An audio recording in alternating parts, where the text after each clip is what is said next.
السلام علیکم ورحمۃ اللہ وبرکاتہ۔ بسم اللہ الرحمن الرحیم وبہ نستعین وصلی اللہ علی سیدنا و نبینا و مولانا محمد وعلی آلہ وصحبہ اجمعین وبعد۔ ناظرین گرامی،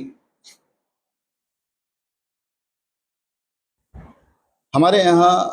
خواتین کے سلسلے میں ہمیشہ خواتین اور ان کی تعلیم کے سلسلے میں ہمارے یہاں ہمیشہ جو سماجی رویے پائے گئے ہیں وہ افراط و تفریط کے رویے ہی پائے گئے ہیں۔ ایک زمانے تک ہمارے یہاں خواتین کو تعلیم سے محروم رکھا گیا اور بالکل اس طرح بنا کر کے رکھا گیا گویا وہ صرف گھروں میں کام کاج اور خدمت کے لیے ہی پیدا کی گئی ہیں۔ اور اس کے بعد جب حالات نے پلٹا کھایا اور زمانے نے ستم ڈھایا اور مغربی تہذیب کا غلغلہ ہوا اور اس سے تأثر پیدا ہوا، تو پھر آزادی کی جو مہم چلی اس نے بھی ایک دوسری انتہا پر پہنچا دیا۔ باوجود اس کے کہ اسلام ہی وہ دین ہے جس نے خواتین کو ان کا صحیح مقام و مرتبہ دیا، اسلام ہی وہ دین ہے جس نے خواتین کو ایک کردار دیا، اسلام ہی وہ دین ہے جس نے خواتین کو سرا سے اٹھا کر ثریا پر پہنچایا، ان کے حقوق متعین کیے اور ان کو ہر طرح سے حصہ داری دی۔ لیکن ہمارے یہاں عام طور سے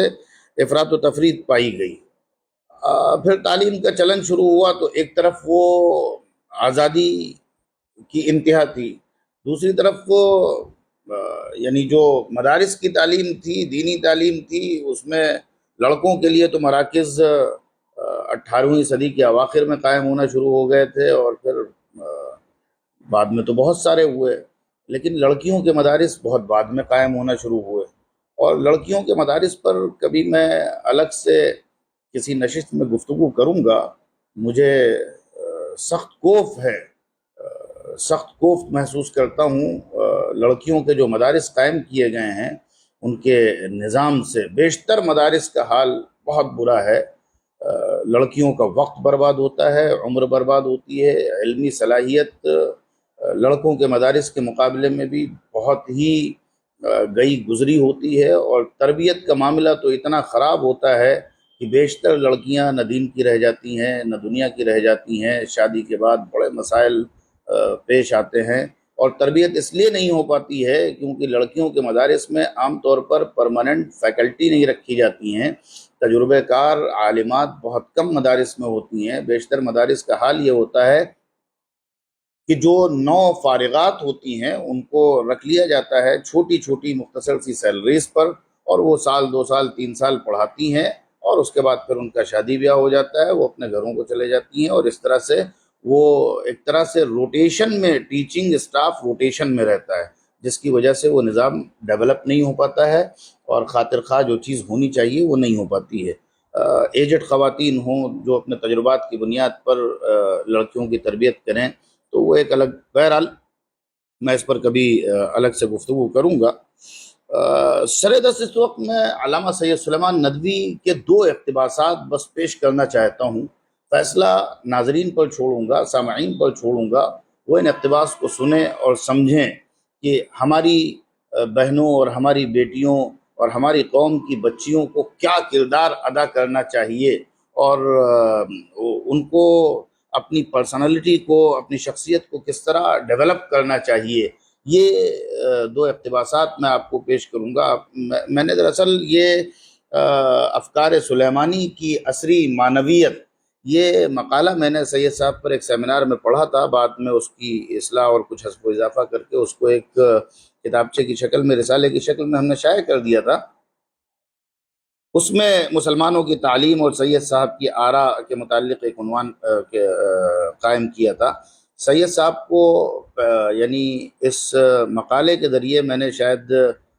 پہلی مرتبہ ایک مفکر کی حیثیت سے اس تفصیل کے ساتھ پیش کیا تھا۔ بہرحال تو مشرق و مغرب کا جو تصور افراط و تفریط خواتین اور خواتین کے کردار اور خواتین کی تعلیم کے متعلق تھا،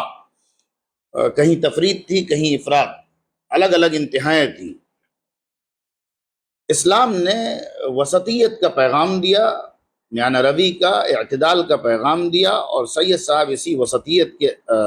کے علمبردار تھے۔ چنانچہ افراط و تفریط کے درمیان سے انہوں نے ایک موقف نکالا، اور عورت کے مقام پر تبصرہ کرتے ہوئے انہوں نے فرمایا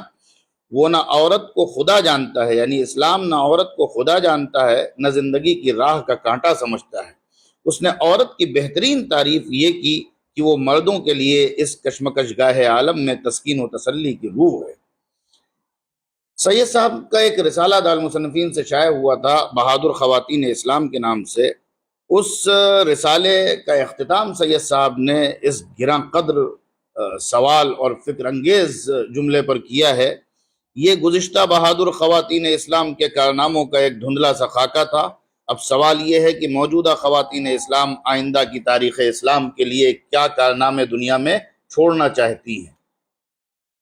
صفحہ 53 پر یہ جملہ جو ہے وہ سید صاحب نے لکھا ہے، اور یہ سوال چھوڑ دیا ہے لوگوں کے سامنے۔ سید صاحب